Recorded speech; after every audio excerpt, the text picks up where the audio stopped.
Les Philippines sont un pays qui compte plus de 7000 îles, petites et grandes, situées dans l'ouest de l'océan Pacifique.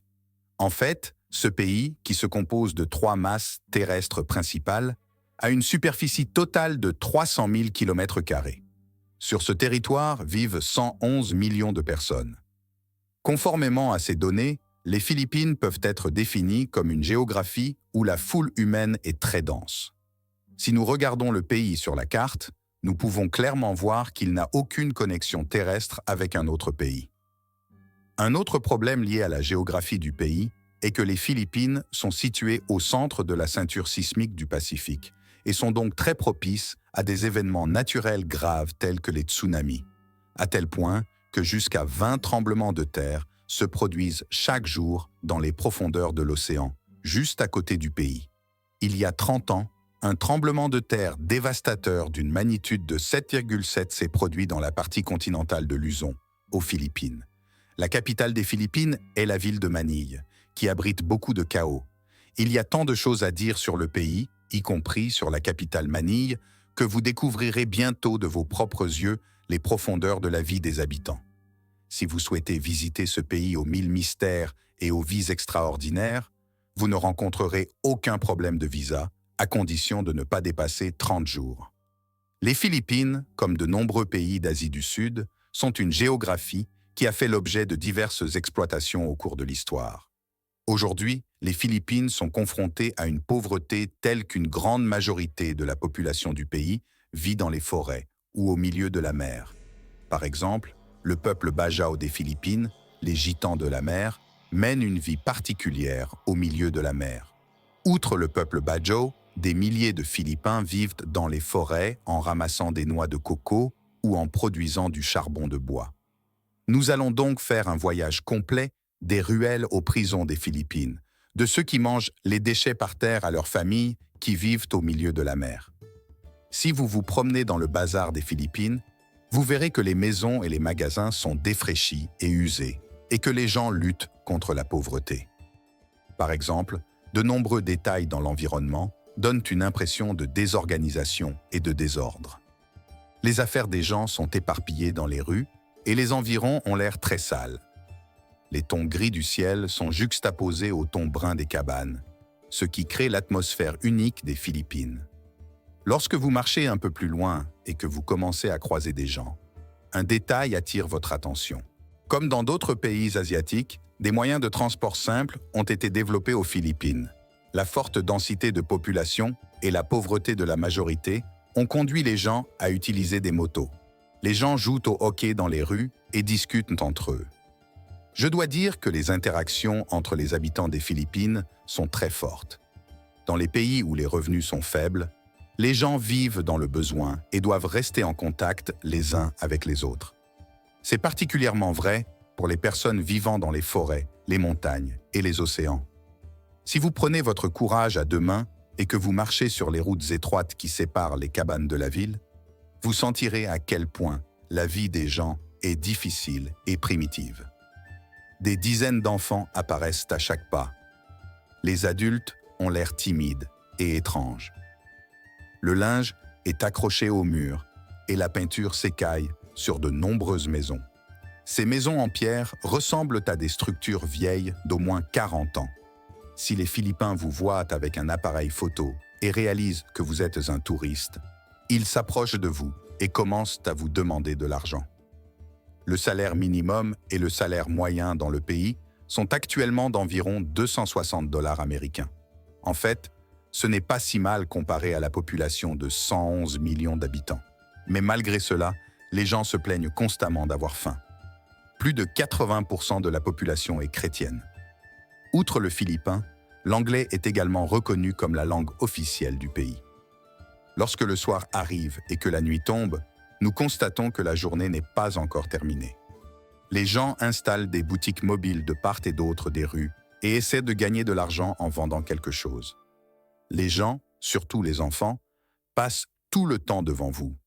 Lorsqu'ils passent devant vous, ils vous regardent toujours dans les yeux et cette situation éveille en vous des sentiments étranges, à tel point qu'ils viennent soudain à vous avec des dizaines de suggestions pour éviter tout problème à ce moment-là. Par exemple, Retournez votre sac à dos et le portez devant vous. Les produits que vous voyez sur les étals sont principalement des saveurs de rue et des ustensiles propres aux Philippines. Vous ne devriez pas vous approcher immédiatement des produits à base de viande dans ces aliments de rue.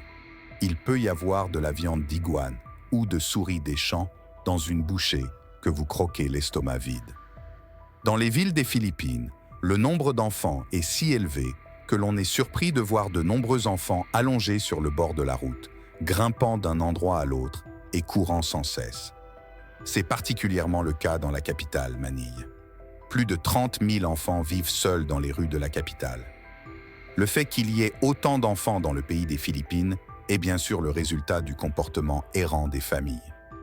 Les enfants étant considérés comme une opportunité commerciale, presque tous les couples ont autant d'enfants qu'ils le peuvent. Certains de ces enfants meurent de faim et d'insalubrité, d'autres tombent dans la misère et d'autres encore prennent soin de leur famille. En outre, la reproduction incontrôlée est la principale raison de l'augmentation de la pauvreté, et c'est également la raison pour laquelle les taux de criminalité augmentent. Le gouvernement philippin pourrait peut-être imposer des restrictions à la procréation. Pour commencer, des milliers d'enfants dans le pays ne sont jamais allés à l'école. Nombre d'entre eux sont en prison ou ont disparu aux mains de la police pour meurtre ou vol. Cela s'explique par le fait que les forces de l'État ne sont pas en mesure de traiter ces problèmes de surpopulation de manière civilisée. Indépendamment de l'âge et du sexe, de nombreuses personnes, en particulier des enfants, disparaissent sans être reconnues. En outre, la criminalité des gangs a considérablement augmenté aux Philippines au cours des dernières années. Si vous vous mêlez à la population locale, vous risquez de tomber entre les mains d'un gang. Bien entendu, dans ce pays où la pauvreté est au plus bas et où les espoirs sont épuisés, les femmes sont également entraînées vers une vie qu'elles ne souhaitent pas. En voyageant aux Philippines, on peut voir de nombreuses femmes se prostituer, rencontrer des hommes et essayer de leur soutirer de l'argent. Comme il n'existe aucune notion d'hygiène dans la plupart des régions du pays, la culture du sida la plus répandue au monde voyage également dans les corps des habitants de cette région géographique. Presque tous les habitants du pays sont touchés par la malnutrition et le manque d'hygiène. Par exemple, certaines personnes se nourrissent de déchets. Elles se rendent dans les décharges et trient soigneusement les restes de nourriture qui s'y trouvent. Et ce n'est pas un phénomène rare. Des dizaines de personnes dans le pays réchauffent les aliments cuits dans les ordures dans le tube et les mangent. Si vous regardez attentivement les aliments qu'ils collectent, vous remarquerez qu'il s'agit principalement de produits de restauration rapide, de type poulet croustillant. Cela est dû à la présence de chaînes de restauration telles que McDonald's dans le pays. Les personnes qui ont besoin de nourriture aux Philippines se concentrent dans les endroits où les chaînes de restaurants et les marchés jettent leurs déchets, se battant pour les restes des autres. S'ils voient des hamburgers entiers parmi les cartons, ils sont ravis. Car les hamburgers, comme la viande sur l'os, ne sont pas difficiles à manger et ne nécessitent aucun nettoyage. Il ne fait aucun doute que ces personnes sont malchanceuses par nature. Lorsque l'on parle aux personnes qui collectent de la nourriture dans les décharges, elles deviennent rapidement émotives. Ils sont probablement conscients que leur situation n'est pas bonne, mais ils n'ont d'autre choix que de ravaler leur fierté pour survivre. En voyant ces vies aux Philippines, je suis sûr que beaucoup d'entre vous se sentent chanceux. La population du pays a tellement explosé ces dernières années que la plupart des gens ont élu domicile dans des cimetières publics. En d'autres termes, les Philippins vivent avec les morts.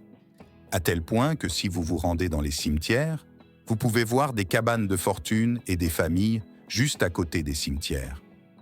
À votre avis, que peuvent faire dans ce pays les personnes qui veulent échapper à la vie citadine des Philippines, pleine de milliers de difficultés et de dangers?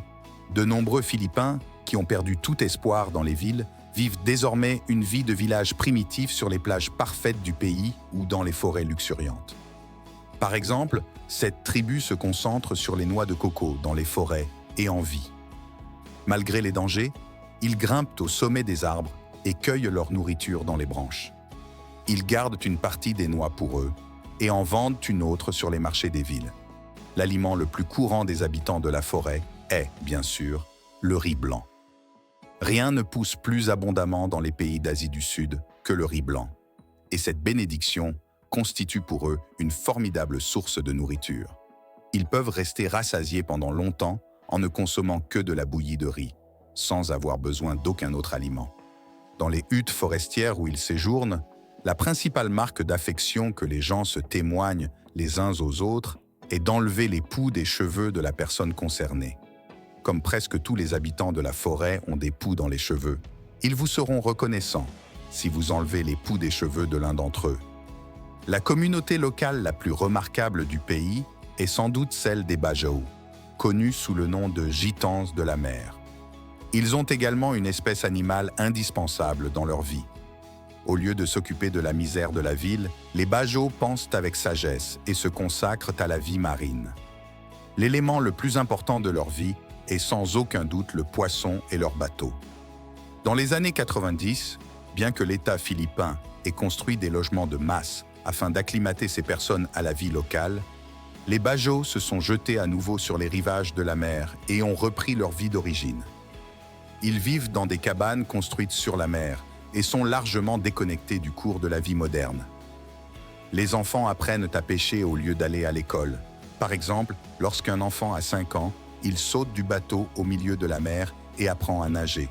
S'il échoue au test, il sera éliminé dès le début de l'épreuve de la vie. C'est pourquoi les enfants Bajau ne peuvent pas se permettre d'avoir peur de la mer. Ils doivent comprendre le langage de la mer et développer leurs compétences en fonction de la vie marine. La pêche est si importante pour eux que leurs poumons se sont développés en conséquence. Un pêcheur Bajau peut rester sous l'eau pendant 4 minutes avec un harpon à la main. Comme ils n'ont pas de bouteille d'oxygène, ils doivent chasser en retenant leur souffle et en glissant comme un poisson sous la mer. Les lunettes de mer, les harpons et les palmes qu'ils utilisent sont entièrement fabriqués par eux-mêmes. Pour ainsi dire, les Bajau ont construit de petites villes sur la mer. Ils mangent sans hésiter tous les êtres vivants qui sortent de la mer. Le poulpe, le scorpion, le crabe et d'autres créatures marines sont la clé de la survie de ces gitans des mers. Il serait d'ailleurs étrange de s'attendre à ce qu'ils choisissent la nourriture d'une société qui a élu domicile dans les mers pour éviter la famine. Ce n'est pas seulement le manque de poissons qui les inquiète dans la région où ils vivent aujourd'hui. La région est une zone de tremblement de terre important et ils peuvent être exposés à une destruction mortelle au moment le plus inattendu. S'il y a un grand tremblement de terre dans l'océan ou s'ils sont exposés à un tsunami, leurs cabanes et eux-mêmes peuvent être entraînés vers l'extinction. En résumé, la vie des habitants des Philippines est très difficile. Le fait de vivre avec une population nombreuse dans un pays sous-développé a fait grimper les taux de pauvreté et de criminalité en flèche. Nous serions heureux que vous aimiez la vidéo et que vous vous abonniez à la chaîne. Au revoir.